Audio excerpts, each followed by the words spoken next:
So hello guys, welcome back to my channel, and for today's video, ituturo ko naman sa inyo is kung paano tayo tumawag sa customer service ng Shopee.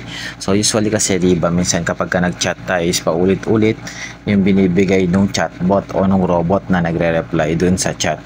So dito kasi kaya tatawag tayo sa customer service ng Shopee dahil meron akong wrong item, o kaya kapag may problema kayo sa Shopee Pay ninyo, ganyan. So ako meron akong wrong item na hindi pa nila naibabalik or hindi pa nila nare-refund.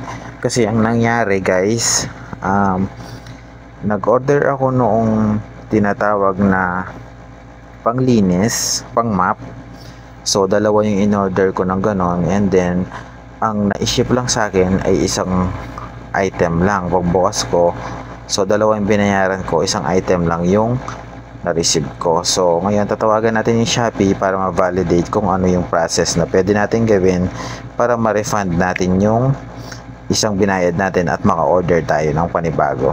So pakita ko muna sa inyo guys kung saan na napunta, kasi nag-process na ako. Ito nakalagay dyan, return refund. So na-deliver na siya, 687 yung binayaran ko. So pero isa lang yung dumating. So ito yung iaano natin, i-refund natin.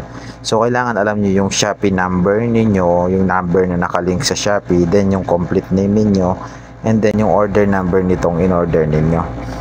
So dito yung order number, ayan, yung SPX Express, at saka yung sa pinakailalim yung order ID, eto.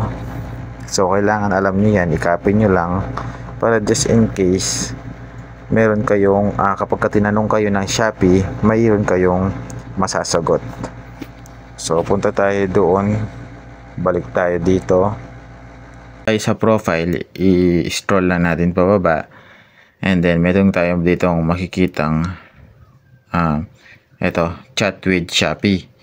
So click lang natin yung chat with Shopee, tapos doon sa pinakataas meron dyan parang speaker, yung call daw yung contact us via internet. Kailangan kapag ginawa nyo to guys, meron kayong data at saka malakas yung internet connection nyo, yung data nyo, para kapag natawagan nyo sumagot si Shopee is hindi ka magkaroon ng interruption. So click lang natin to, and then contact us via internet, click lang natin yan.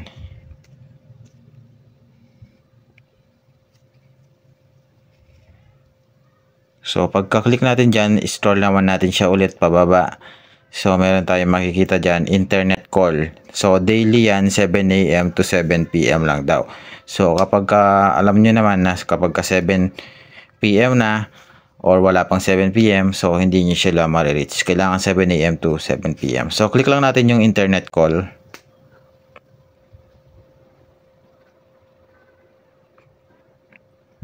And then mag-wait lang tayo. So lalagay nyo lang diyan kung buyer kayo or seller. So siyempre lalagay natin dyan, since nag-order tayo sa Shopee, lagay natin is buyer. And then after that guys, i-click natin yung shipping and delivery.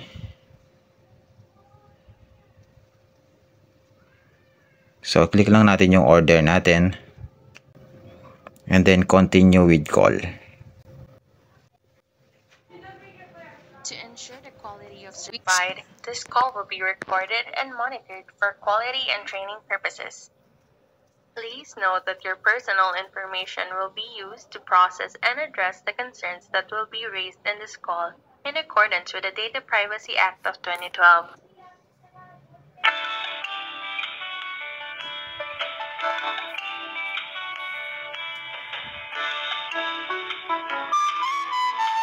So hintayin nyo lang guys na may sumagot dyan sa customer service nila.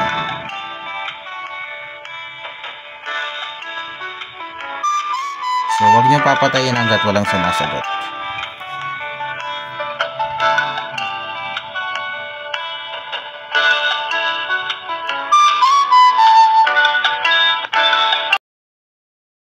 Kumusta? My name is Vince from Shopee Food. Yes, hello. Good afternoon. Ay, good evening. Hello po. Good afternoon pa na po. Gab po.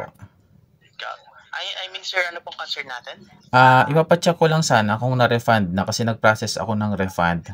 Ang nangyari, kulang kasi yung item na na-deliver sa akin. Yes po. So, ang concern niyo po, sir, si 7 a.m. to 1 a.m. pa. Please stay on the line na po, sir, for a very quick survey po, sir. Gab, have a great life at shopping po, sir. Okay, bye-bye. Sir Gab, and have a great day. Thank you. Okay. So, ayan guys, ganun lang kadali mag-report.